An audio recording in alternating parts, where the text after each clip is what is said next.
contestará. Han hecho voto de silencio. Está usted en una abadía montanista, pero supongo que eso no le dirá nada. Montano, predicador del siglo II o III después de Cristo. Le felicito. Creía que esta orden había desaparecido hace tiempo. Hemos sobrevivido como hemos podido, hasta el siglo IX en Lombardía. Luego, Lotario II, nieto de Carlomagno, hizo construir este monasterio, que es nuestro único refugio. ¿Cuántos son en total? 32. ¿Alguno se ha descarriado? 1:36, 12:36 en la Comunidad Canaria, 22,6 grados en el exterior de este estudio 1 de la Gran Vía, como siempre en penumbra. Hoy más que nunca, quizás. Acaba de morir el 17 de septiembre, fecha de inicio de la promoción de un libro. Exactamente este que tengo aquí, que se llama Ángeles y Demonios.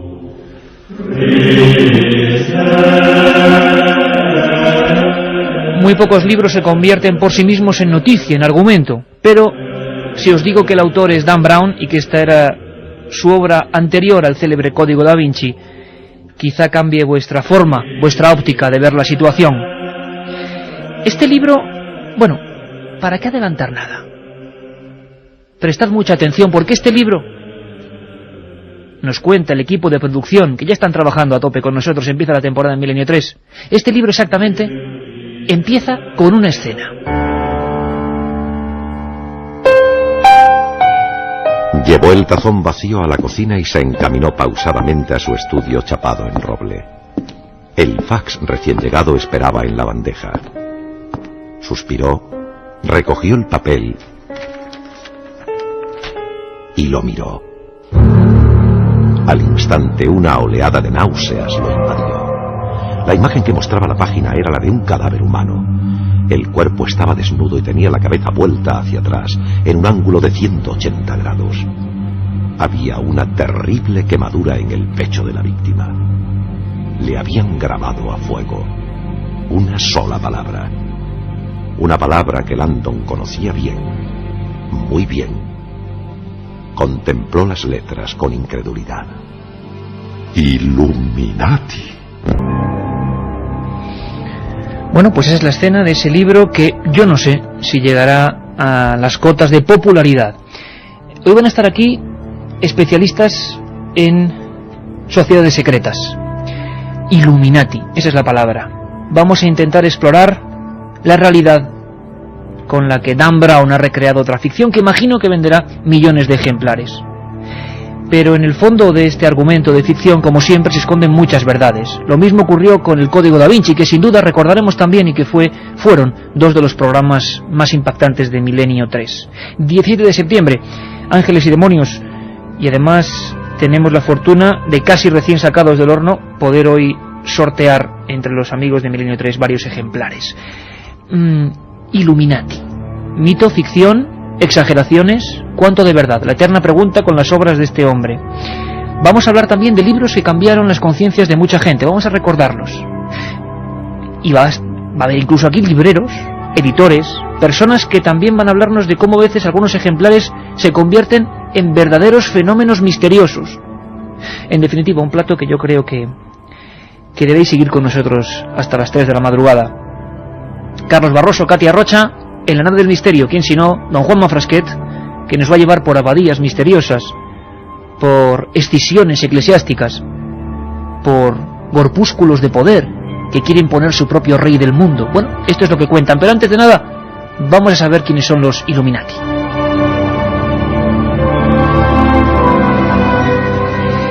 Carmen Porter, compañera, hoy aquí en muy buena compañía, ¿verdad? Vamos a tener un debate. Hoy es mesa de redacción abierta.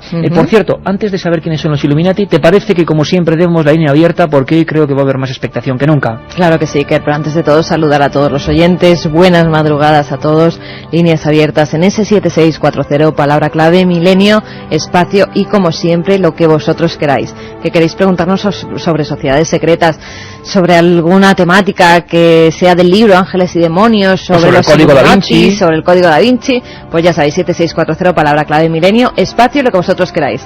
Y calentitos, tenemos aquí encima de la mesa 3 ejemplares. Ángeles y demonios, Dan Brown. Pues 3 ejemplares que vamos a sortear entre todos los mensajes que nos lleguen. Editado por Umbriel. Vamos a ver, esa escena, Illuminati, ¿quiénes son? ¿Quiénes son, Carmen? Es el nombre adoptado por los miembros de una sociedad secreta fundada por Adam Weishaupt en 1776.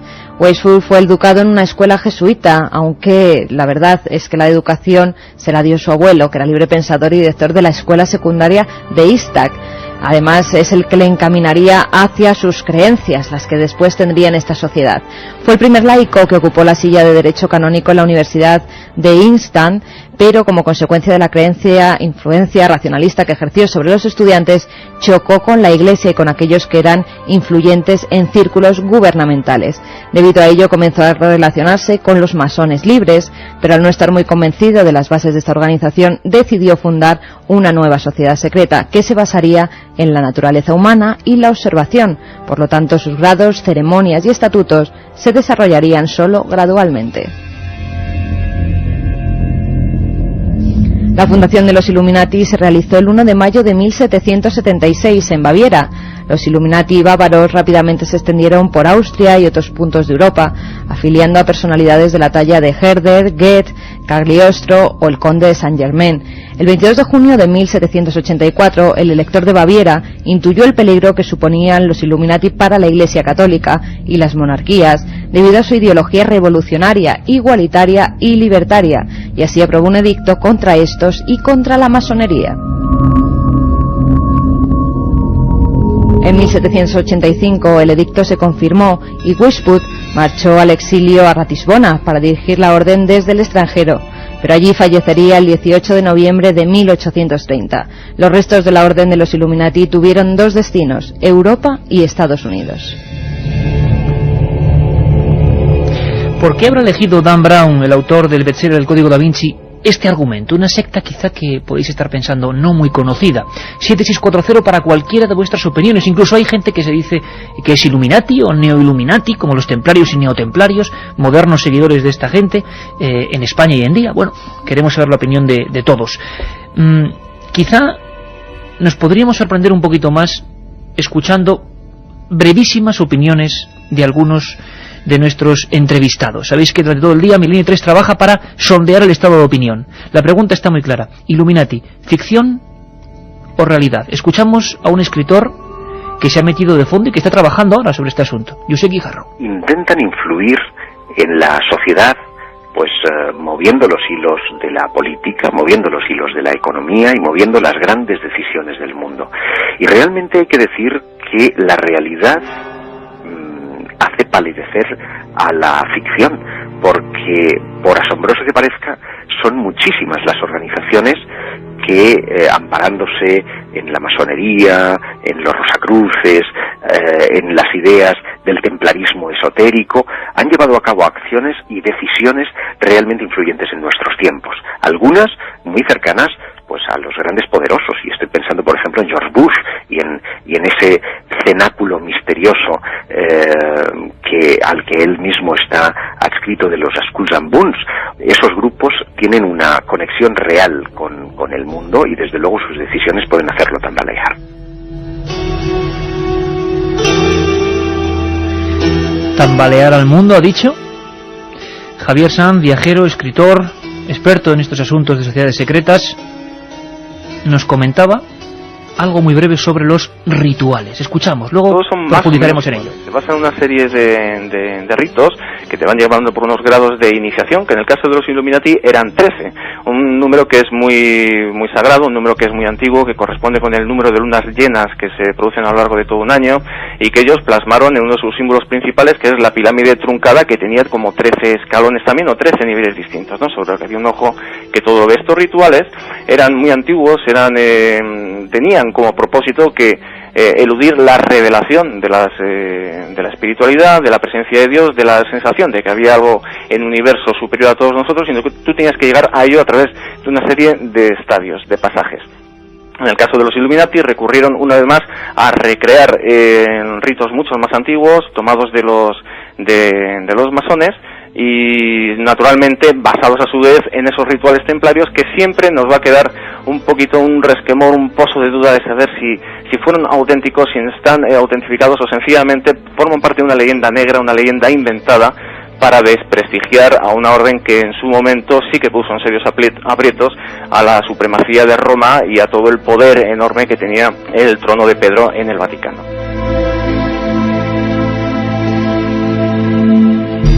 Un grupo de personas que pone en peligro el sillón del Vaticano. Cuesta creerlo, pero hablaba Javier Sanz de numerología. 13 lunas llenas.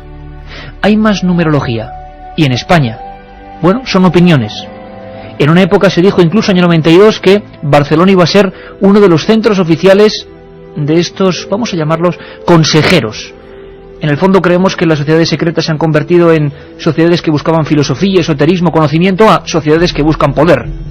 Se dijo y se publicó en prestigiosas revistas económicas algo de una reunión. Josep Guijarro nos da un dato que os aseguro os va a sorprender. Tiempo atrás, después de que una prestigiosa revista económica determinara que el grupo de poderosos iba a reunirse en Barcelona en los albores del año 1992, es decir, para los Juegos Olímpicos, iba a transformarse Barcelona en una suerte de, digamos, centro iluminista mundial.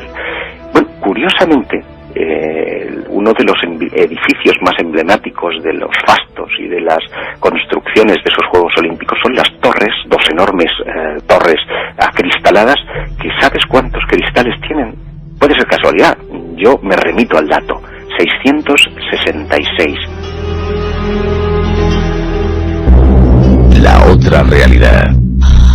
Milenio 3. En la SER.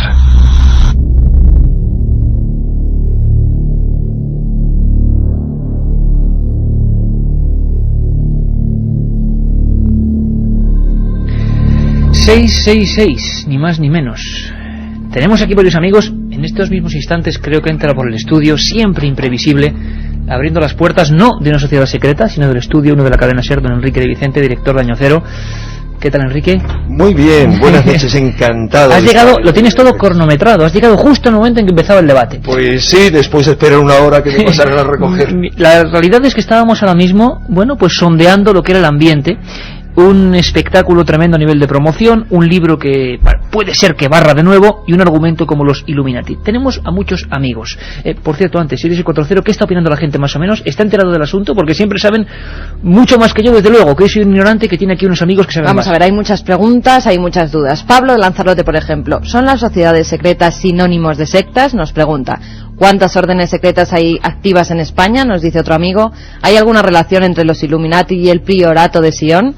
Otro amigo que dice que se acaba de leer en un minuto, hace un minuto acaba de terminar el libro. El Ángeles y Demonios. Ángeles y Demonios. Un día. Justo un minuto antes del programa. Bonita casualidad. Me parece bastante menos creíble que el Código Da Vinci. Bueno, opiniones para todo.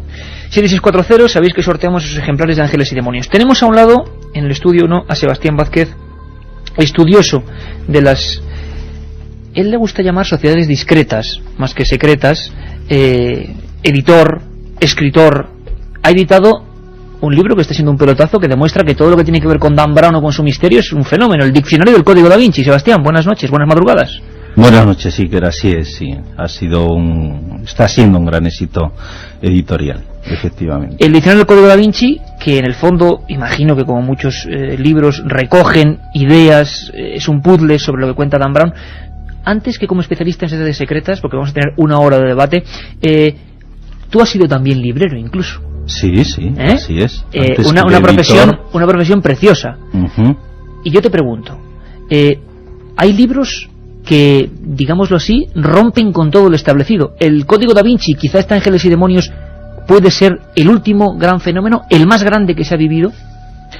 Desde luego el fenómeno del Código Da Vinci ha sido enorme, no solo aquí en España, sino en todo el mundo, y efectivamente son ese tipo de libros que a priori no parece que tengan elementos para justificar ese triunfo, aunque sí después, analizando tanto lo que es la demanda de los lectores como los contenidos de los libros, sí se puede hacer ese ensamblaje, ¿no? Antes no, es imposible, pero efectivamente el fenómeno que ha creado Dan Brown con el Código Da Vinci y todas sus ramificaciones por los contenidos de ese libro que son, bueno, pues tú bien conoces, desde la posible descendencia de Jesús el Nazareno con María Magdalena, el priorato del Sion, los templarios, todo eso ya estaba ahí, había un caldo de cultivo en la sociedad, en los lectores, y Dan Brown ha tenido el acierto de poner el dedo en la llaga en estos asuntos. En el otro extremo del estudio, un compañero de este equipo, siempre que se habla de temas ocultos, secretos, conspiranoicos, está Santiago Camacho, autor, su más reciente obra es Top Secret, en el archivo del misterio de edad, que en el fondo también habla de poderes ocultos que mueven los hilos, ¿no? Illuminati, Santi, el argumento para el nuevo pelotazo, supuesto pelotazo, presumible pelotazo, de Dan Brown. Hemos oído algunas declaraciones, hemos incluso escuchado dramatizado cómo empieza este libro. ¿Por qué crees tú que ha elegido este tema Dan Brown? ¿Hay algún poder oculto, nunca mejor dicho? Hombre, igual que aquí es un tema relativamente desconocido, en el mundo anglosajón es un tema sumamente popular. De hecho, otros autores como Robert Anton Wilson han dedicado extensas, incluso trilogías de novelas al tema de los Illuminati. Con lo cual, es posible que lo haya elegido porque dentro del ambiente de su país, del ambiente estadounidense, probablemente la sociedad secreta que se asocia, valga la redundancia, a todo el tema conspiranoico, incluso al nacimiento de su propio país, al sentido de sus símbolos más queridos por la patria, como es el gran sello de los Estados Unidos, ese que aparece en el reverso de los billetes de dólar, pues todo eso tiene una relación, hay una mitología latente dentro del ambiente conspiranoico estadounidense muy relacionada con los Illuminati. Yo creo que ha sido más bien una cuestión de popularidad y que por eso se ha enganchado precisamente a ese tema. Oye, nos hablaba incluso algunos de los invitados, nos hablaban de George Bush, huesos y calaveras, agrupaciones que tú alguna vez has referido en este programa. Uh-huh. Es decir, esto tiene tanto meollo como para no pensar en personas más o menos enajenadas del medievo o de siglos pretéritos, sino para pensar en una actividad viva hoy en día. Bueno, la pertenencia a sociedades secretas es algo que ha sido casi tan antiguo como el hombre. O sea, igual que estamos hablando de grandes sociedades secretas en grandes países como Estados Unidos, pues incluso, por citar un ejemplo, en Sudáfrica estaba la Afrikaner Broderbond, que era básicamente lo que inventó el apartheid y lo que estuvo consolidando la supremacía blanca durante años. Todas las élites de todos los países tienden a pertenecer a grupos exclusivos, a grupos al margen del escrutinio público. Y eso es una tendencia que en la actualidad sigue, en la actualidad continúa. A lo mejor ya no son grupos esotéricos, ya no son grupos ocultistas, son grupos que tienen la forma de comités asesores, de grupos de reunión. Casi da más miedo. Sí, cosas como con nombres tan aparentemente insulsos como el grupo Bilderberg o el CFR, que se esconden detrás de siglas absolutamente administrativas y que sin embargo tienen tanto o más poder que esas sociedades esotéricas de antaño. Bueno, pues yo creo que el debate va a estar interesante y vuestras preguntas fundamentales. Por cierto que Enrique de Vicente, que hacía tiempo que no se pasaba por este estudio y que es un placer para nosotros, director de Año Cero. Y para mí más. Caramba, lo que me traes. Pero bueno, recién salido del horno, este sí que... Todavía no ha aparecido. Una semana. Claves ocultas del Código Da Vinci. Enrique de Vicente, Plaza y Janés. Madre mía, Enrique, además tiene visos, como lo que hablaba Sebastián del diccionario, de convertirse en un auténtico pelotazo. ¿Tú crees que el fenómeno Illuminati, Código Da Vinci, Dan Brown en definitiva, revisión de la historia y sus misterios, va a durar para mucho? ¿Se va a morir pronto? El fenómeno Código Da Vinci yo creo que va a durar para mucho. Deberíamos hablar con mucho detenimiento de ángeles y demonios y ver cómo surgió esa novela y por qué se ha convertido en un éxito. Porque era anterior, arrastrada, ¿no? Era anterior, es la primera aventura de Robert Landon y solo arrastrada por el código, pero además deberíamos hablar a fondo de varios temas que habéis comentado. Uno, Skull and Bones, Huesos y Calaveras, la sociedad secreta, no secreta, sino estudiantil, parece que es una broma, a la que pertenecen no solo George Bush hijo, George Bush padre, sino también John Kerry, el abuelo de George Bush, es decir, los dos contrincantes. Pero esto no hay ninguna duda, esto es cosa que publica el Newsweek Y lo más interesante es que de todo lo que se ha especulado sobre los Illuminati Bavaria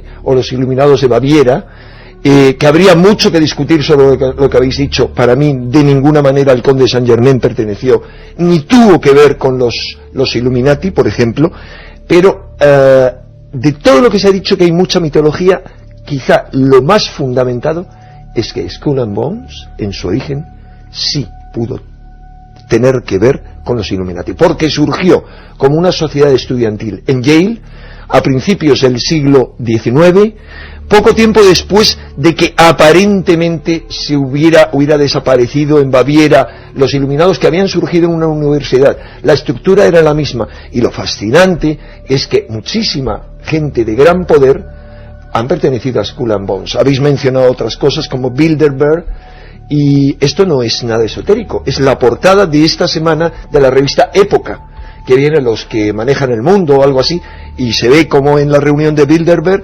aparecen grandes hombres de las finanzas, aparecen también del CFR o el Consejo de Relaciones Internacionales. Es una larga y compleja de un poder historia. Tremendo. Quedan presentados nuestros amigos, aunque seguro que todos los oyentes fieles de Milenio 3 los conocíais, y se presume 1 hora ni más ni menos. Siempre quedarán cosas sueltas, evidentemente, pero os voy a ser muy sincero. En un tema como estos, en casi todos, uno es un simple periodista y es un ignorante. Ve el absoluto revuelo que se está montando, revuelo hasta en las librerías españolas, un fenómeno nuevo, interesante, y trae a los que más saben de esto para que vosotros tengáis vuestras conclusiones. De momento, 7640, Carmen, vamos a terminar con las preguntas, las sugerencias, las ideas de los oyentes, y no os perdéis esa hora en la que muchas cosas, como decía José Guijarro antes, van a retemblar. Que iremos contestando esas preguntas a lo largo del programa. Por ejemplo, la de Noemi de Zaragoza, que nos dice qué significa el triángulo con un ojo dentro, que hace referencia a los Illuminati. Oye, ¿me puede responder brevísimamente, Sebastián, Santi? Ese triángulo, esa pirámide, ¿no? Es constante en todas las sociedades secretas, en muchas de ellas, ¿no? Sí, el triángulo es antiguísimo, es un símbolo masónico, el delta, y el ojo que todo lo ve hace alusión al ojo de Dios. Ahí tenemos ya correspondencias con los antiguos egipcios y el ojo de Ra. Qué bueno. Dani de Alicante, pues lo que apuntábamos. Leí un reportaje que decía que Kerry y Bush pertenecían a Skull and Bones. Lo acaba de decir Enrique. Luis de Toledo, hola, ¿existe una sociedad llamada The Skulls? Sí, lo que estamos hablando, ¿no? Será lo mismo. Pero se refiere a la película, a las dos películas que se llaman The Skulls, que están basadas en esto. Soy Antonio de Valencia. Creo que el autor puede tener alguna relación con estas sociedades y escribe sus libros para ponerlas de moda. Fíjate qué cosa más curiosa, ¿no? Imagino que la conspiración en torno a Dan Brown de poner de moda esto, porque ahora imagino que cuánta gente, y hablaremos en la segunda hora, cuánta gente se dirá ahora Illuminati, ¿no? Y querrá decir que están de nuevo en boga, y bueno.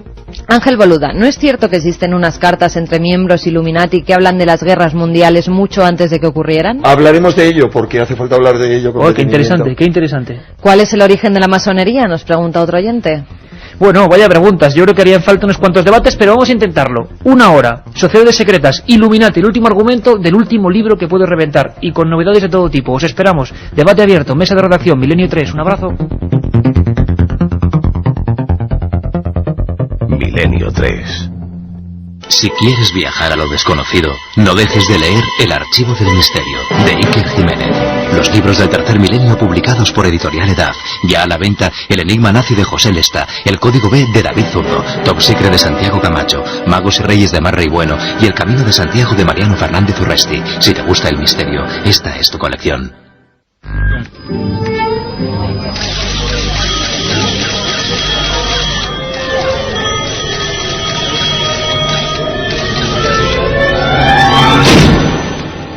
Milenio 3. Una ventana abierta hacia otros mundos. Milenio 3. Milenio 3. Cadena Ser. Pase lo que pase. Milenio 3.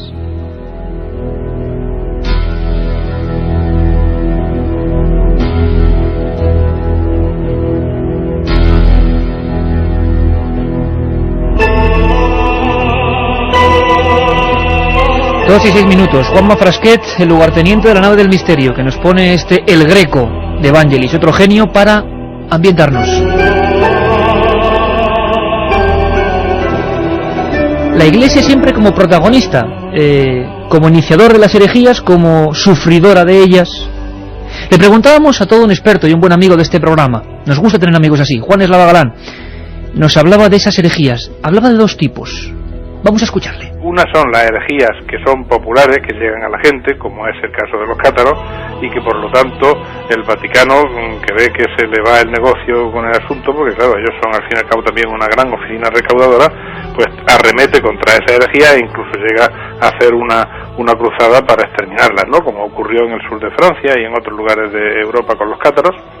Y al margen de estas grandes herejías medievales, tenemos que considerar las herejías que son, digamos, internas de la Iglesia. Los Illuminati es más bien ese tipo de herejía, que nunca trascienden al gran público. Hay una serie de herejías, por lo menos una veintena quizá, que ocurren a veces en sociedades eclesiásticas, en monasterios, donde de pronto sale un maestro que tiene una doctrina, por decirlo así, desviada, y que tiene una serie de discípulos, que a veces esos discípulos van a otros maestros, y entonces digamos que la enfermedad, tal como la Iglesia oficial consideraba la herejía, que la herejía era una especie de enfermedad y que por lo tanto había que recurrir a una cirugía extirpatoria en el seno de la Iglesia, del cuerpo de la Iglesia, pues entonces estas son herejías que no trascienden muchas veces al gran público, sino simplemente se quedan en el ámbito de los monasterios, ¿no?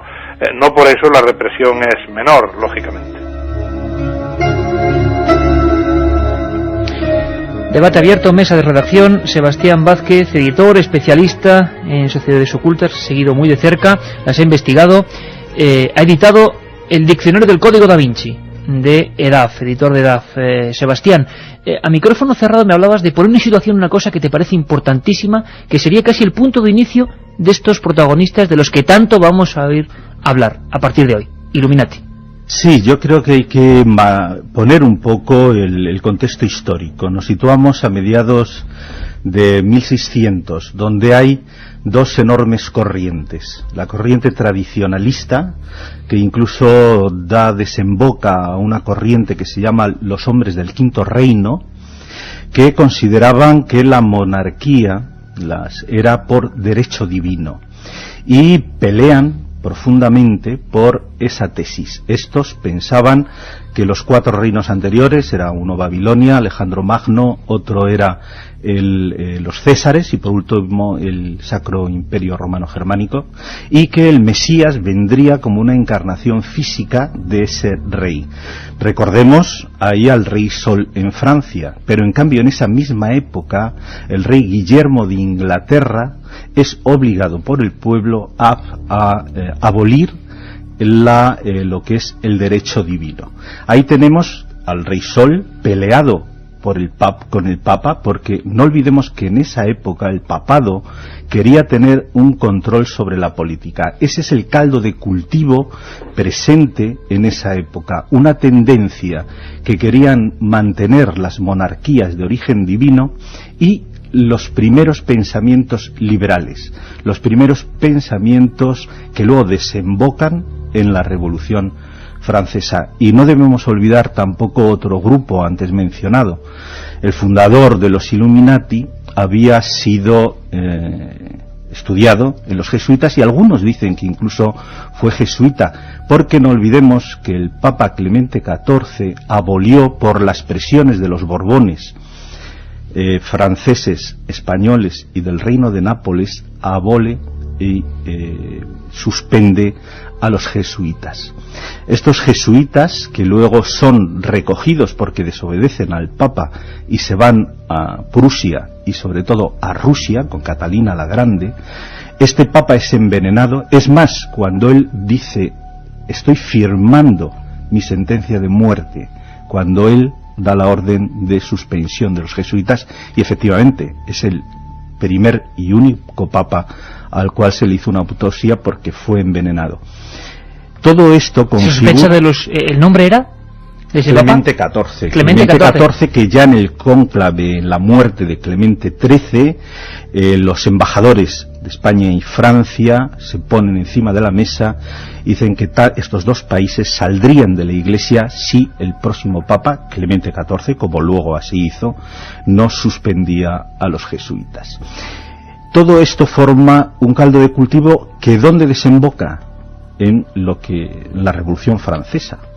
Eso cambia el escenario porque los jesuitas, como bien sabemos, eran defensores acérrimos, esa cuarta regla de los jesuitas, de la obediencia ciega al Papa.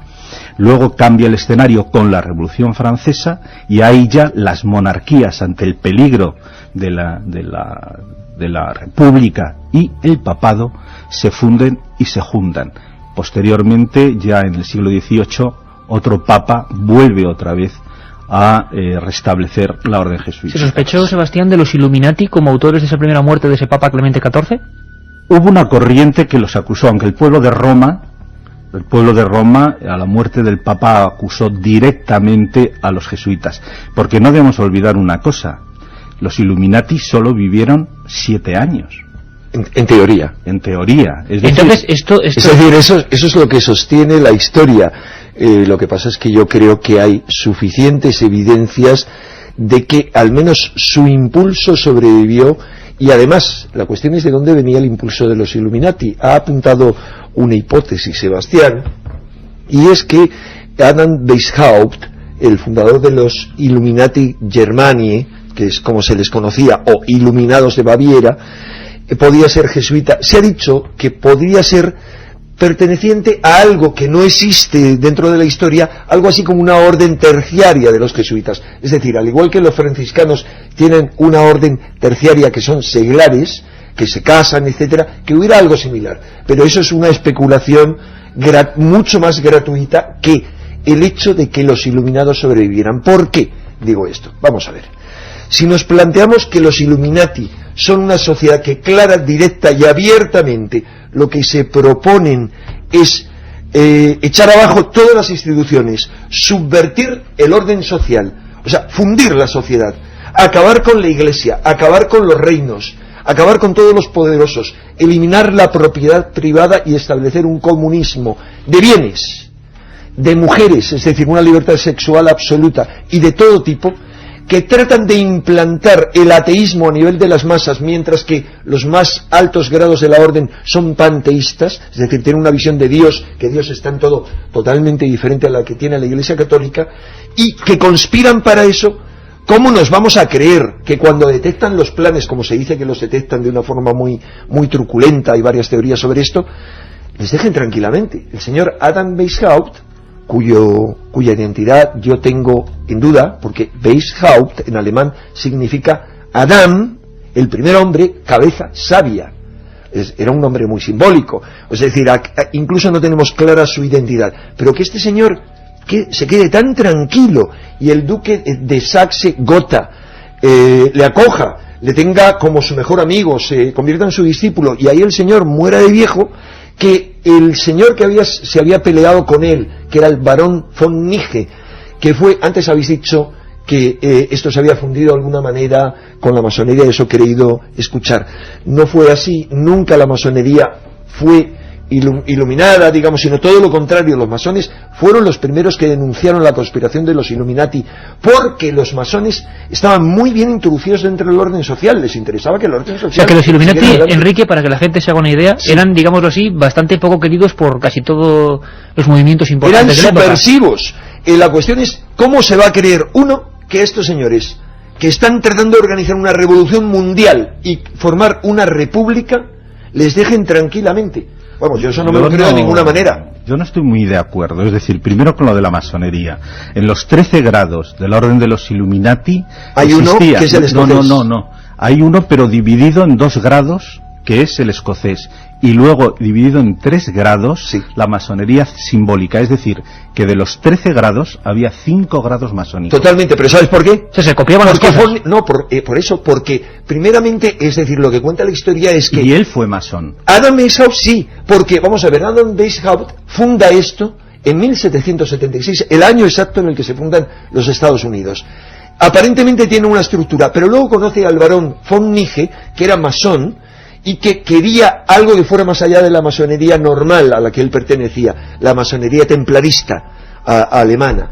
¿Qué ocurre? Que le hace iniciar en la masonería, en una logia ocultista, y copia en la estructura de la masonería, y ahí es donde dice la historia... Pero en cambio la organización de los Illuminati era jesuítica. Sí, tenía un modelo, pero es lógico, un señor que era profesor, bueno, más que profesor, de una universidad de Ingolstadt, de los jesuitas, era normal, y que se había criado con ellos, que copiara el modelo de los jesuitas y luego que copie el modelo masónico. Y además hay otro detalle, es decir, según sus propias palabras del fundador, él dijo que los Illuminati, y cito literalmente, pretendían liberar paulatinamente de sus prejuicios a los cristianos de todas las confesiones. Y acabar con todas las formas de cristianismo. Escuchadme, además eran palabras muy interesantes, este toma y daca entre Sebastián Vázquez y Enrique de Vicente, director de Año Cero. Vamos a salpimentar todo esto con declaraciones de algunos amigos. Esto va por Santi Camacho, porque todo esto que estamos hablando es en parte tenebroso, inquietante, empieza de unos siglos. ¿Cuál es el espejo de ahora también? Escuchamos a un amigo común, a Javier Sierra. La palabra que él emplea es organización terrible. Lo escuchamos, ¿vale? El propósito, digamos, de esta organización es muy parecido en sus estadios iniciales al de la masonería. Es una sociedad de mutuo apoyo, de gente influyente, gente muy vinculada a la banca, muy vinculada al sector financiero austriaco de ese periodo, y que con el correr de las décadas se convierte en una organización muy infiltrada en sectores que determinan la vida económica de ese país y también de los países satélite. Terminan infiltrándose en Alemania y en otros lugares. Desde ese punto de vista, los Illuminati es una organización entre comillas temible, porque son una fuente de opinión importante en ese sector que toma las decisiones económicas del motor industrial de la Europa del siglo XVIII y de inicios del siglo XIX. Pero buscar más allá de eso es entrar ya en un territorio delicado y de la especulación.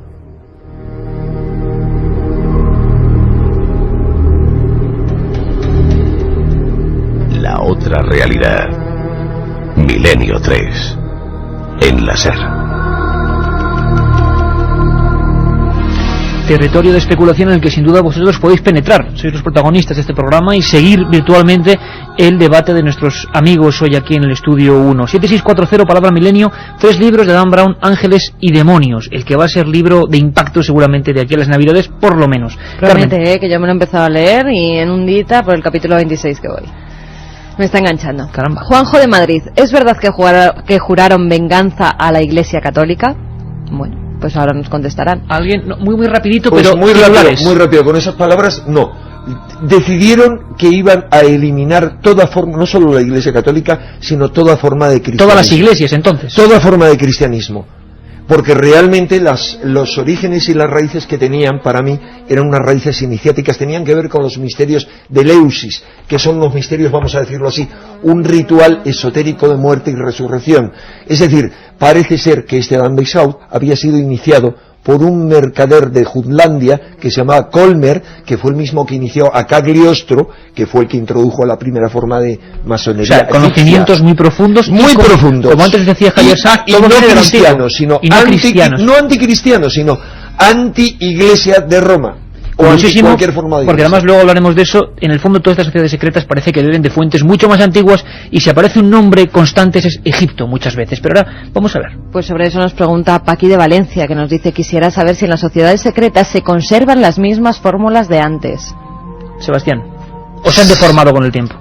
No, por ejemplo, en lo que es la masonería, hoy en lo que es el rito escocés antiguo y aceptado, prácticamente podemos decir que es igual al que originalmente aparece con la fundación de lo que llamamos la masonería especulativa en 1717. Te va a parecer una perogrullada, y a muchos oyentes quizá también, pero sé que muchísima gente no tiene por qué saberlo. Muy breve, Sebastián, si se puede, para diferenciar los Illuminati y la masonería. ¿Qué perseguía, más o menos, o qué persigue a grandes rasgos, no? Porque la gente habla sin conocer. El perfeccionamiento del ser humano, es decir, todas estas órdenes se mueven en principio por unos vamos a decir mandamientos de confraternidad, de solidaridad, por unos principios, digamos, bondadosos de la construcción del ser humano. Lo que pasa es que no debemos olvidar la presencia de la Iglesia en todos los ámbitos.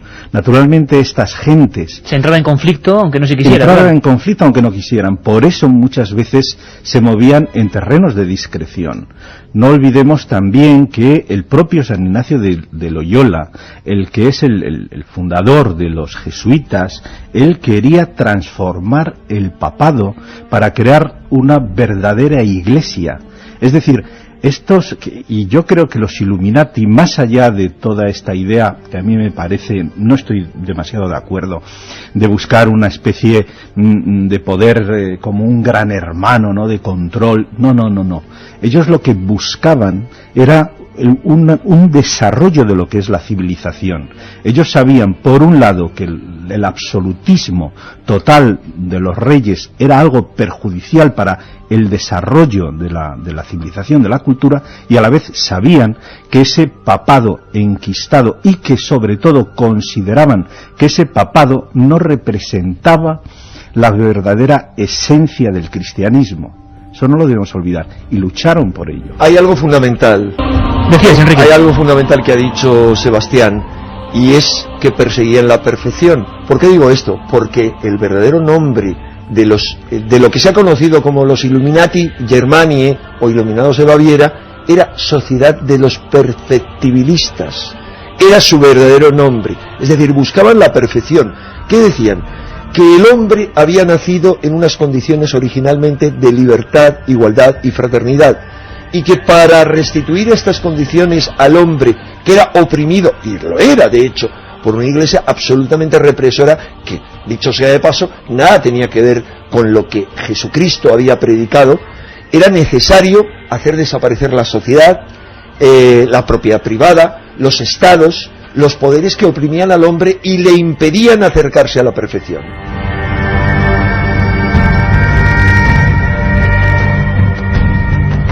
Quique de Valencia nos dice, ¿los billetes de dólar no llevan la pirámide con el ojo? Lo llevan y lo lleva además el gran sello de los Estados Unidos. Llevan una pirámide truncada de 13 escalones, con el triángulo con el ojo en su cima, y la leyenda Novus Ordo Seclorum, el nuevo orden de las eras o nuevo orden de los siglos. Y todo esto, pues efectivamente es iconografía Illuminati. También, como muy bien ha dicho Sebastián, es iconografía masónica. El billete más importante del mundo. Efectivamente. Pero yo en este caso, después de todo lo que he oído, voy a hacer de abogado del diablo, o en este caso de abogado de los Illuminati. Ten cuidado, no lo digas muy... No, porque honradamente considero que en su día, y planteando los ideales y la situación histórica en que estaban, sí eran genuinamente una fuerza de progreso. Lo que sucede es que también ha habido una tremenda leyenda negra sobre los Illuminati, que de refilón además ha salpicado a la masonería. De hecho, en esta historia hay un personaje, para mí siniestro, a lo mejor otro tiene otra opinión, que es el abad Agustín Barruel, que es un personaje que... ¿Quién es este tío? Cuéntanos, porque este tío es un... endemoniadamente siniestro, plagiando la promoción de Ángeles y Demonios, que dicen que es una novela endemoniadamente buena. Este era endemoniadamente siniestro. Este personaje era el abuelo bastardo de todos los conspiranoicos actuales. Era un individuo que se inventó, pues posiblemente la teoría de conspiración más exitosa de todos los tiempos, la que más ha calado socialmente, la que más repercusiones históricas ha tenido, pues tal vez con la única excepción de los protocolos de los sabios de Sion y poco más. Y posiblemente también la que más daño ha hecho, pues a una organización perfectamente legítima como es la masonería. Según el abad Barruel, los Illuminati pues eran la encarnación, lógicamente era un abad cristiano y así lo entendía, la encarnación de todos los males, eran todo lo que dice Dan Brown y el 100% más. Y además, no solamente eso, sino que estaban infiltrados como una especie de virus, como una especie de cosa latente en las sectas, en las logias masónicas. Esto generó, lógicamente, un recelo automático hacia la masonería y todo lo que representaba. De hecho, incluso caló en las logias, la historia de Barruel caló en las logias masónicas de Inglaterra, de Escocia, de Gran Bretaña en general, que de alguna manera veían el progresismo y en aquel momento pues bastante latente anticlericalismo y antimonarquismo de sus compañeros del continente como fruto de esa infiltración que, a mi juicio, y eso es una opinión personal, pues no fue sino invención de la calenturientamente de Barruel, que efectivamente sí pudo ver una infiltración donde tal vez había una inspiración o pues lógicamente pues unos ideales que se habían transmitido de una manera perfectamente lógica y perfectamente legítima. Hay una cosa que estoy seguro, Santiago, Sebastián, Enrique, que nuestros oyentes quieren saber ahora mismo, a las 2:28. Les gustaría saberlo, y es una de las partes más ocultas quizá, y que puede darnos muchas claves, nunca mejor dicho. Es los rituales. ¿Qué hace esta gente? ¿Por qué son distintos? ¿Cómo es su liturgia? El equipo de producción de la cadena SER se ha imaginado de alguna manera, tomando otra sociedad secreta o otro grupo también muy polémico llamado Golden Dawn, Aurora Dorada, una serie como si fuese una noche en aquel lugar. ¿Qué ocurría? ¿Qué pasaba? Hay mucha inquietud, Carmen, imagino, en qué hacen estos grupos, es decir, bueno, ¿qué ocurre en esas sociedades a las que solo tienen de actuar? Claro, cómo se entra en ellas, cómo se sale de ellas. Ahora vamos a hablar de eso, porque la gente dice, bueno, eso está ahí. Hemos visto que viene de la historia, está ahí, manejan los hilos, no, pero ¿qué ocurre de puertas adentro? Escuchamos.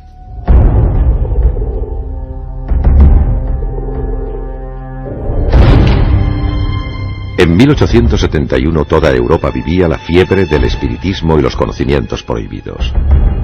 Durante los primeros años de existencia, la Golden Dawn funcionaba como algo parecido a un curso nocturno para ocultómanos. Los impulsores de la sociedad secreta incluso llegaron a construir una tenebrosa cripta para realizar las reuniones. En sus paredes colgaban extraños símbolos que solo los iniciados comprendían.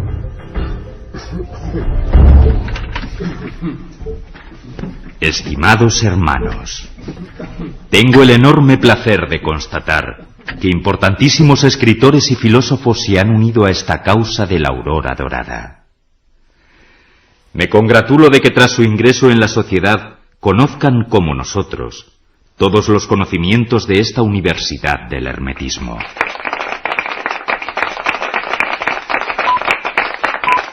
Paso ahora a asignarles sus nuevos roles en esta hermandad fraternal. Pasen por este atril, cúbranse con sus capas y arrodíllense mientras el maestro habla. Yo, gran señor de la aurora dorada, procedo a administrar los nuevos grados de celatos: Theoricus, Practicus, Philosophus, Adeptus Minor, Adeptus Major, Adeptus Exemptus, Magister, Magus e Ipsissimus. Con la dignidad del jefe secreto, ordeno que comience el ritual.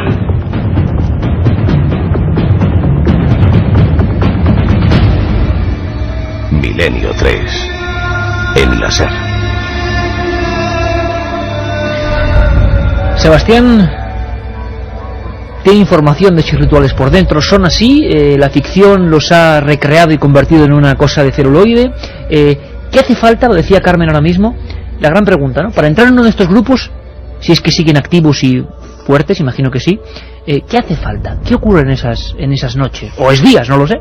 Puedo explicar, si quieres, brevemente lo que es una iniciación masónica. Te lo agradeceremos todos. Para entrar en la masonería solo hace falta tener un padrino que te avale para la logia en la cual quieras entrar. Hay que decir que cada logia es soberana. ¿Cuántas logias hay, Sebastián? Incontable. Puede haber muchas. En cada obediencia puede haber todas las logias que el número de miembros admita, ¿no? Y el candidato es citado un día después de que haya lo que se llaman las aplomaciones, es decir, unas entrevistas que tiene el candidato con unos miembros de la logia, y luego se pasa a la votación por balotaje. Son unas bolas blancas y negras y todos los miembros de la masonería de la logia votan.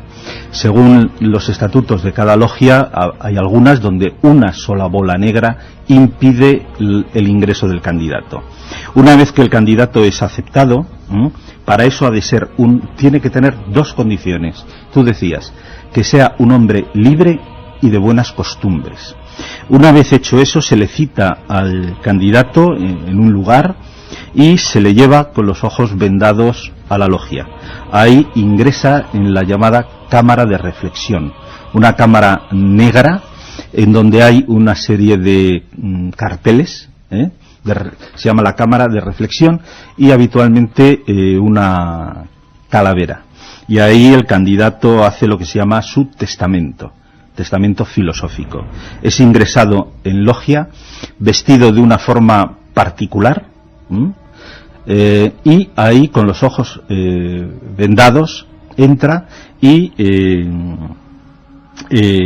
se le pone una espada en el pecho, se le dicen una serie de palabras y hace lo que se llaman los viajes simbólicos, el viaje del fuego, del agua y del aire. Hay un momento después de un ritual que, depende cómo se haga en la logia, puede ser muy impactante para el candidato. El gran maestre da una orden: que vea la luz. En ese momento se le quita la venda, y después de hacer unos juramentos, y antes se hablaba aquí en la recreación lo de estar de rodillas, el candidato se pone con una rodilla en tierra y se le dice: nunca más te volverás a arrodillar ante nada y ante nadie. Y ahí ya ingresa en el estado de aprendiz.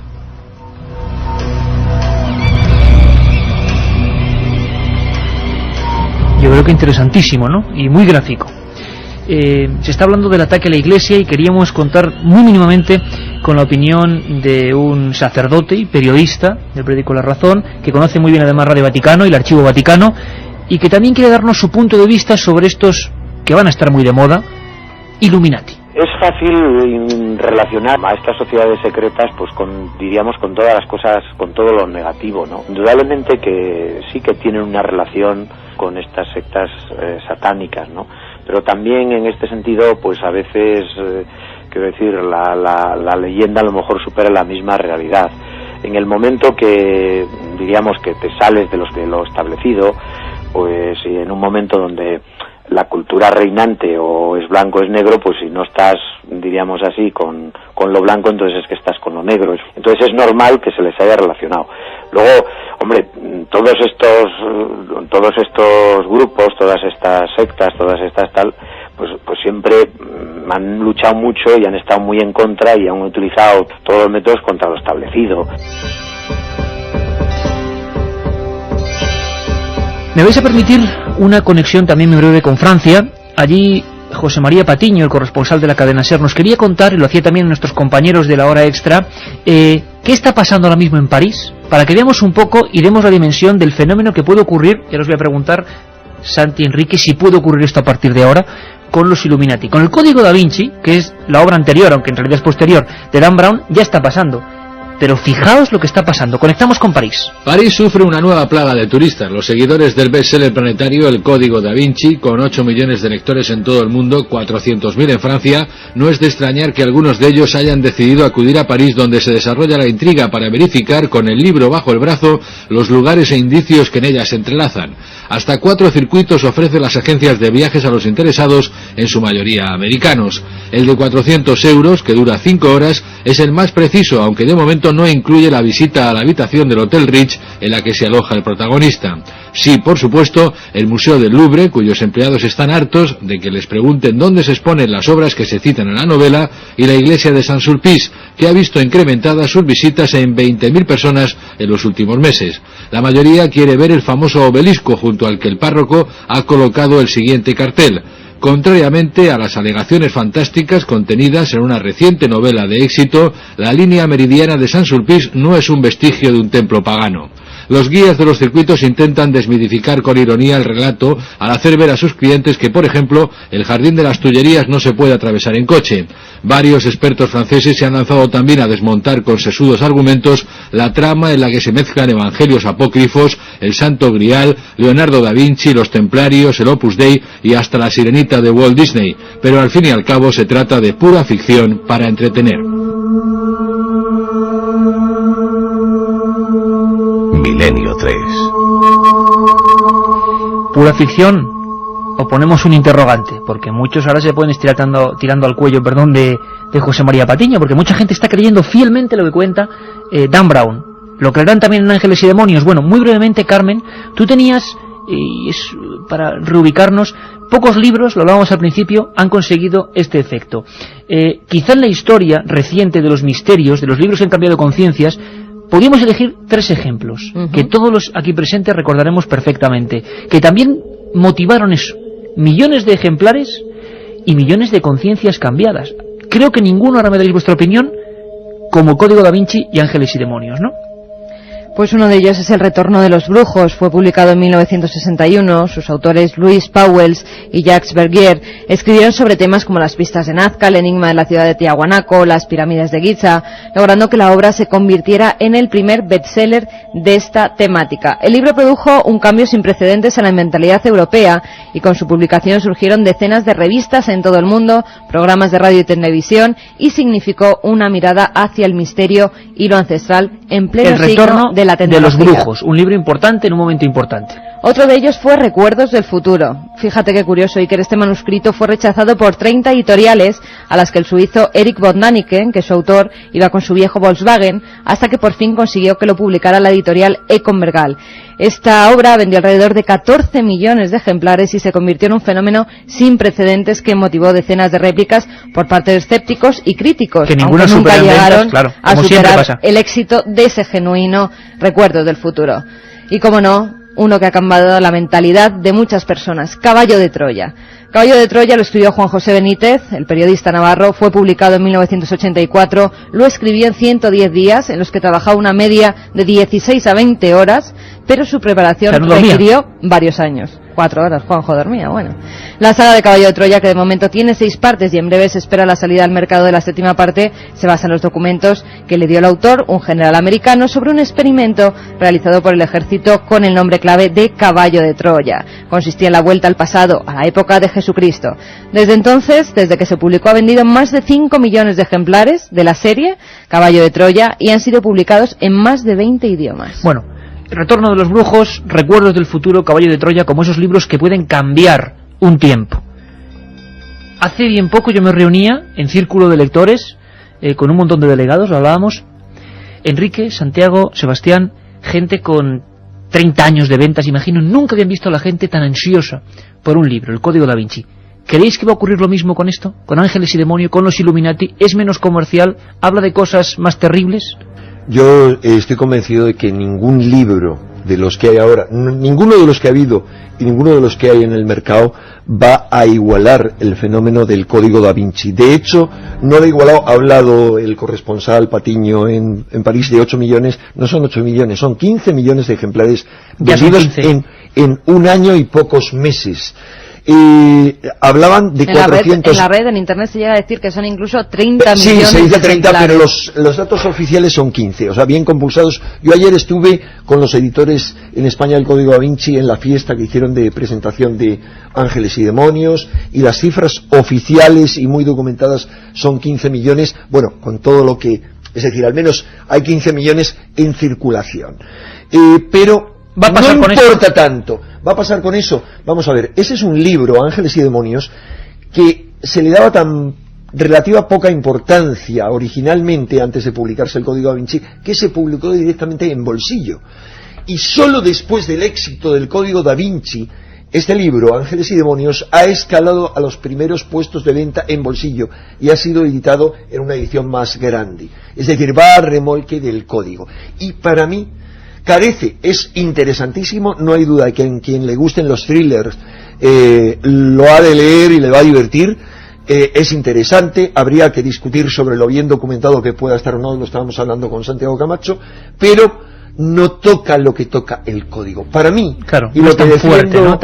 Lo que defiendo en mi libro, Claves ocultas del Código Da Vinci, es que toca unos resortes profundos, toca lo que podríamos llamar de alguna manera símbolos arquetípicos, es decir, formas profundas que están en el inconsciente colectivo no solo del mundo judeo-cristiano occidental, sino universales. El Grial es un tema, es un mito universal. El tema de la sangre sagrada, de la sangre especial, es universal. ¿Por qué si no los reyes en todo el mundo se dice que descienden del cielo? Que es lo que dice el priorato de Sion, que esa sangre, digamos, merovingia, que supuestamente antes se fue de Jesús y antes fue de David, procedía de Sirio. Que toca temas, Enrique, universales y que, la diosa que llegan muy adentro, ¿no? Muy adentro. Mueve resortes profundos, cosa que para mí no mueve tanto. No es lo, claro, no, podemos decir entre comillas, y que se me entienda, no es tan comercial en el sentido de que el tema de Jesús y la sangre real, y caramba, es algo muy fuerte. Vamos a ver qué ocurre porque será muy interesante. Pero Javier Sierra, y ahora voy con Santiago, nos hacía, fijaos qué curioso, una acotación a este respecto. Y cuidado, esto creo que no es ninguna crítica, porque aquí yo por lo menos soy de la idea de que algo es un exitazo así, algo tiene que tener, y felicidades al autor, por supuesto, porque además ha hecho que ahora si uno ve... Muy bien escrito y que te mete en la trama. Claro, ¿y qué ve alguien si va a los 10 más vendidos en España ahora mismo? Los 9 primeros son de misterio. Misterio, historia... Ha arrastrado este libro a otros libros, alguno pésimo, como novela pésima para mí, como El último merovingio, porque va del mismo rollo, y a otros libros pues que tienen su interés, como El enigma del 4, a un montón de libros que tienen que ver con el ocultismo. Pero nunca se ha visto algo parecido, jamás. Nunca, para mí, nunca, y para mí esto es un hito histórico, es lo que he defendido desde hace 7 meses. Escribí una editorial en Año Cero que se llamaba Da Vinci, un impacto histórico. Yo lo comparaba con El retorno de los brujos. Más, ha superado por completo. Lo comparaba en cuanto al impacto en la mentalidad. Lo único que El retorno de los brujos duró el impacto 20 años, o sea, fue lento. En Francia fue muy rápido al principio, en España más o menos, pero no tiene comparación. Escuchad un momento, seguimos debatiendo, escuchad un momento a Javier Sierra, por favor.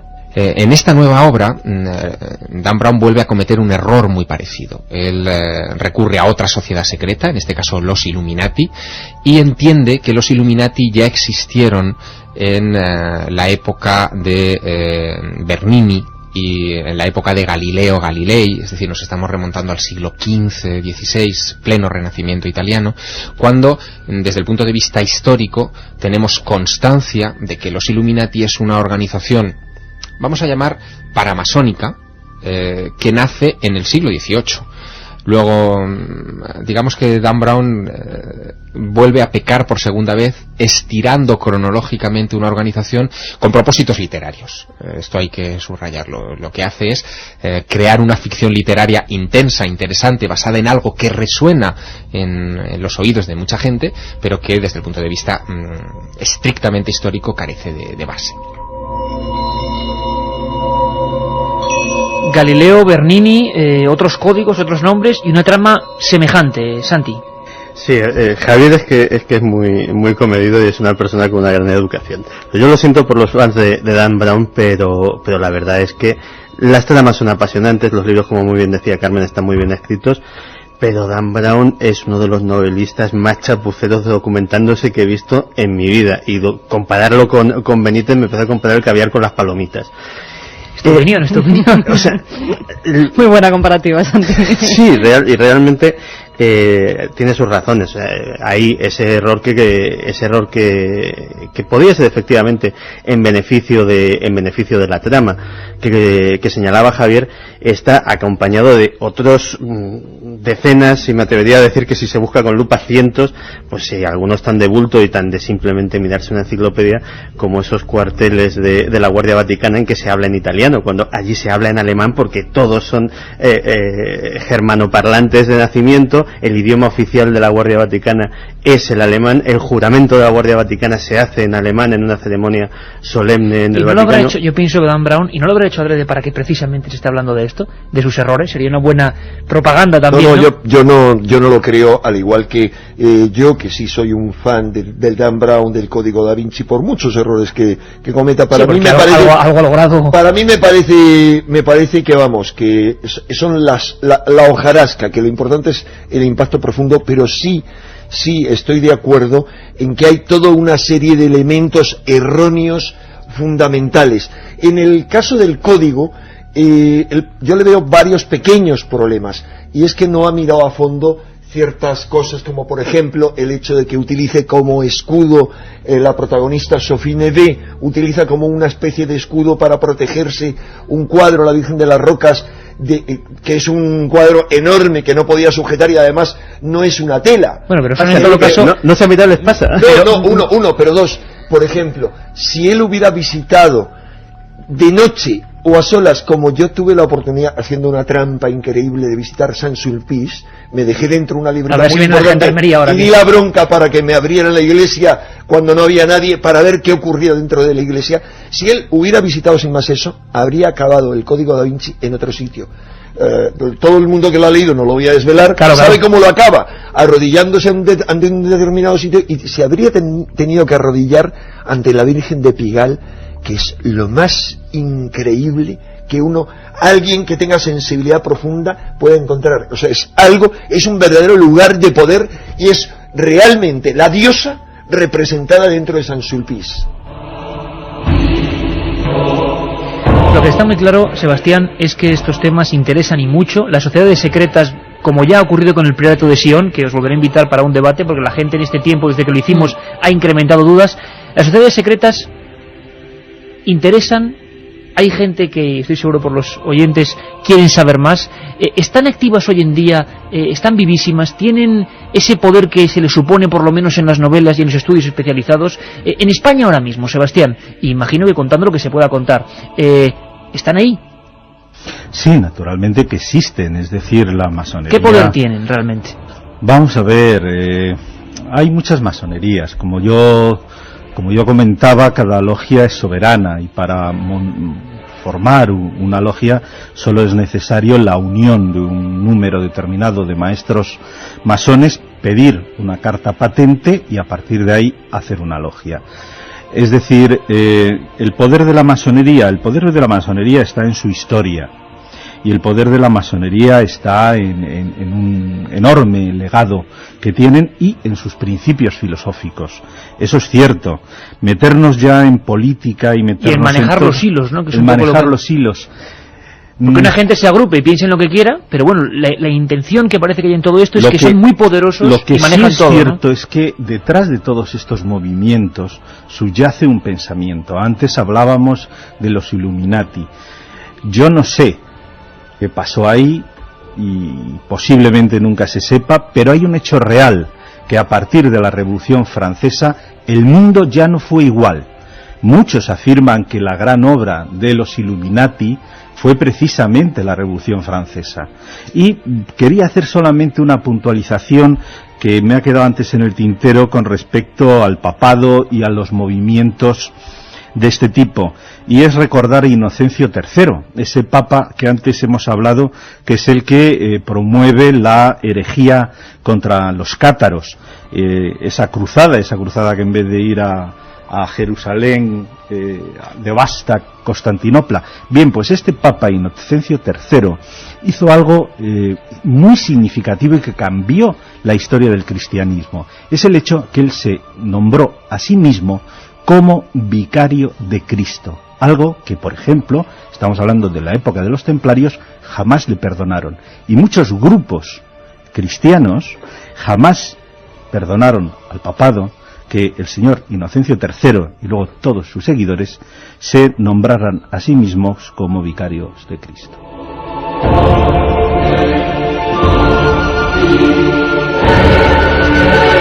Escuchadme un momento, porque yo creo que esto es muy interesante. Le preguntábamos a Sebastián si esto está así, porque lo que tenemos muy claro todos es que hay un montón de gente que se está llamando neotemplaria, neo-illuminati, que beben de las fuentes antiguas, que están actuando, que ahora escucharemos a muchos personajes, me imagino, de todo tipo.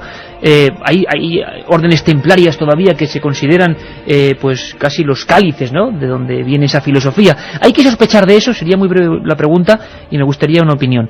Porque le preguntábamos a Juan Eslava Galán anécdota muy curiosa que él vivió precisamente en televisión española, creo, que yo creo que es significativa. Él se quedó muy impactado y me dice, mira, te voy a responder, Iker, a lo que para mí es todos los nuevos movimientos de ahora, que se dicen herederos de lo anterior, de esta manera. Le pasó en un debate. Iba un gran maestre templario, que dicen que es el más importante del mundo hoy. Escuchamos a Juan Eslava. Había también el gran maestre de la orden del Temple, de una de las 5 o 6 órdenes del Temple que hay ahora, pero una de las más importantes, no recuerdo exactamente la denominación, era un señor que venía de Italia, con una barba rubia, decía tener el grial en su poder, o en el poder de la orden. Bueno, pues este hombre que venía vestido con un manto templario, la cruz en el hombro, toda una parafernalia, ¿no? Cuando acabamos y ya nos desmaquillaron después del programa y eso, le preguntó a uno de los electricistas dónde estaba la discoteca más cercana, ¿no? Es decir, se quitó aquel uniforme templario, debajo lo que había era un señor con vaquero, un joven que quería, en fin, la noche es joven también y quería divertirse. Esta anécdota tan graciosa de Juan Eslava Galán representa muy crudamente quizá lo que está ocurriendo. Santiago, Enrique, Sebastián, mucha gente se está aprovechando de la pasión por estos movimientos antiguos y está creando sociedades que, os hablo de Internet, colapsando Internet y mucha gente afiliándose a grupos. ¿Hay que dudar? Lo peor es que muchos de ellos se lo creen. Ellos mismos se lo creen. Muchos de ellos. Lo peor es eso. Ojo, hay de todo, hay de todo. No se puede uniformar bajo ningún concepto, al igual que no se puede uniformar la masonería. Hay muchas masonerías, hay muchas órdenes. Y tenemos en un extremo órdenes muy positivas que pretenden, están convencidos de tener una raíz heredera de los templarios y tienen un planteamiento iniciático, y en el otro extremo tenemos a la Orden del Templo Solar, que ya sabemos que han acabado suicidándose o siendo suicidados, formando parte de un asesinato ritual, de un crimen ritual. Santiago, una cosa, tú que estás muy atento siempre a la red, y por cierto habría que decir 2 cosas importantes. Una, que estamos remodelando toda la web amiga de este programa, ikerjimenez.com, que vais a tener cientos de programas, de vídeos. Estamos montando una buena con Guillermo León y con José Manuel García Bautista. La semana que viene, el viernes y el sábado, estamos en Cantabria. Torre la Vega. En Torre la Vega, y vamos a dar unas conferencias tanto el viernes como el sábado. El viernes estaré yo, estará Sebastián, tú estás el viernes también, ¿no? Sí, el viernes contigo. Y yo estoy el sábado con Javier Sierra. Viernes por la tarde, sábado por la mañana, Sala Mauro Moriedas, Torre la Vega, coordinado por Mariano Fernández Urresti, y por supuesto gratuito. Sala Mauro Moriedas, próximo viernes haremos el programa desde Torre la Vega, desde Radio Torre la Vega. Santiago, tú que estás atento a Internet, realmente hay grupos hasta peligrosos que están disfrazándose con estas cosas, ¿no? Sí, hay algunos grupos peligrosos, pero afortunadamente la mayor parte de ellos pues son inofensivos. La verdad es que alguna de bueno, estas fíjate cosas, tú, bueno, alguno como contaba Enrique, efectivamente, algunos llega a puntos tremendos, pero para que nos hagamos una idea de hasta qué punto esto se está frivolizando con ello, grupos como la Golden Dawn, hay literalmente, o sea, esta cifra no es exagerada, ni es un tropo, ni una licencia literaria. Hay literalmente cientos de escisiones que reclaman la legitimidad de ser la auténtica Golden Dawn. Como este templario del debate de Juan Eslava que decía que él tenía el grial. Exactamente. Pues hay cabezas hay Illuminatis, pues habrá decenas. Yo tengo un buen amigo mío, está ahora mismo pues llevando una orden Illuminati en Barcelona, y él está convencido de su legitimidad, y yo no se la voy a discutir. Hay neotemplarios, de la Otto, de la Golden Dawn, del Astrum Argentum, de todas las grandes sociedades esotéricas de antaño. Ahora mismo hay decenas, por tirar abajo, decenas de cada una de presuntos portadores de su legitimidad. Como un reino de taifas. Pero es más, me permitía añadir una última cosa. Lo tremendo es que ninguno de ellos, ni incluso la mayoría de los especialistas, han planteado cuál era el verdadero objetivo de los templarios, que ahora sí lo han apuntado 2 investigadores masones, Knight y Lomas, británicos, que era crear, ellos dicen, reconstruir el templo de Jerusalén. Y yo añado más, instaurar un rey mesías en Jerusalén y crear un imperio universal. Pero ese es otro... Claro, eso es otra cosa, y además, como todo ha quedado tan entre brumas, se aprovechan de las dudas muchos sinvergüenzas, iba a decir también, porque los hay, ha habido casos. Katia, primero si quieres vamos con los 3 ganadores de Ángeles y Demonios. Los 3 ganadores. A ver, que ya encuentro el papel. Primero de ellos, Mar de Lleida nos dice que porque que cree que esas sectas secretas manipulan totalmente a las más altas esferas de la política. Bueno, de la política. Estamos en manos de ellos. Claro, y se cree eso. Otro Mucha gente oyente se llama Ana de Plasencia, que se lleva este libro, dice: las antiguas sectas tenían una base y fines más religiosos, actualmente son más de política y economía. Parece que sí, ¿no? Lo que estamos viendo es que parece que sí. Y por último, mensajes de Elena y Fran, de Fortuna en Murcia, dice: lo malo de los que leemos estas novelas y no somos expertos en estos temas es que no diferenciamos realidad de ficción. No estaría mal que publicarais, además de vuestro programa, un libro sobre ello. Bueno, pues eso está ocurriendo y tenemos dos claves ocultas del Código da Vinci, de Enrique de Vicente, Plaza y Janes, para saber la realidad del Código da Vinci, y Diccionario del Código da Vinci. Es un libro magnífico. Yo he de decir que yo conozco todos los libros que se han publicado en Estados Unidos y la enhorabuena a EDAF porque me parece el libro mejor documentado. Sebastián Vázquez es su editor. Sebastián, una cosa muy importante, y me permito la pregunta, porque mucha gente se va a quedar con dudas. Hay una leyenda urbana, o no lo sé, de la política, grandes personajes de la política muy importantes metidos en masonería. Os adelanto que haremos un programa solo sobre masonería y sectas o grupos ocultos. ¿Es cierto o no? Completamente cierto. Grandes personajes políticos del arte, de las ciencias, han pertenecido y pertenecen a la masonería. Y solamente quería decir una cosa, que nos hemos dejado en el tintero, posiblemente la sociedad secreta más o discreta más importante y génesis posiblemente de todos estos grupos, que es la Rosacruz. La Rosacruz, claro, es imposible tener 1614, la Fama Fraternitatis, es realmente el arranque de todos estos movimientos. Además, Iker, si me permites una duda que se repite, Santi, ¿estos Illuminati, estos grupos, son satánicos? Vamos a ver, una cosa es ser anticristiano y otra es ser satánico. Y otra cosa es ser luciferino. Exactamente. Pensemos, sí los adquiriría como luciferinos, efectivamente, pero desde un punto de vista de un racionalismo extremo que ve en Lucifer precisamente ese portador de la luz de la razón. Y por lo tanto contrario a la Iglesia. Exactamente. Racionalismo extremo. Exactamente, ese portador de la luz de la razón que vencerá al oscurantismo de la Iglesia, siempre según ellos. Bueno, yo creo que lo que hemos hecho es, bueno, las sociedades secretas siempre se basan en un tema recurrente, con muchísimas dudas de todos los amigos de Milenio 3. Seguiremos sobre el tema desde luego. Hoy, 17 de septiembre, aunque ya es 18, se presentaba Ángeles y Demonios. Y hoy era el día, teníamos que hablar del impacto de este libro, del extraño fenómeno de su propio autor, de lo que se va a hablar a partir de ahora, y si algo pasa, pues está la SER. Entonces hemos intentado que tengáis unas pinceladas importantes para saber qué está ocurriendo. Hemos dejado exprofeso muchas dudas, muchísimas, detalles, sellos, numerología, iniciación, restos entre los modernos objetos de hoy en día de estos grupos discretos, como decía Sebastián Vázquez. Sebastián, Enrique, Santi, muchísimas gracias. Yo creo que habrá que repetir el debate y sobre todo os emplazo, porque el tema del Código da Vinci está creciendo tanto que las dudas se han incrementado exponencialmente. Nosotros volvemos el domingo y con muchísima más información. Por cierto, un especial, vamos a recordar a un personaje, lo ha hecho Carlos Barroso, Nostradamus, va a estar muy bien. Domingo de 3 a 4, Milenio 3, un abrazo amigos.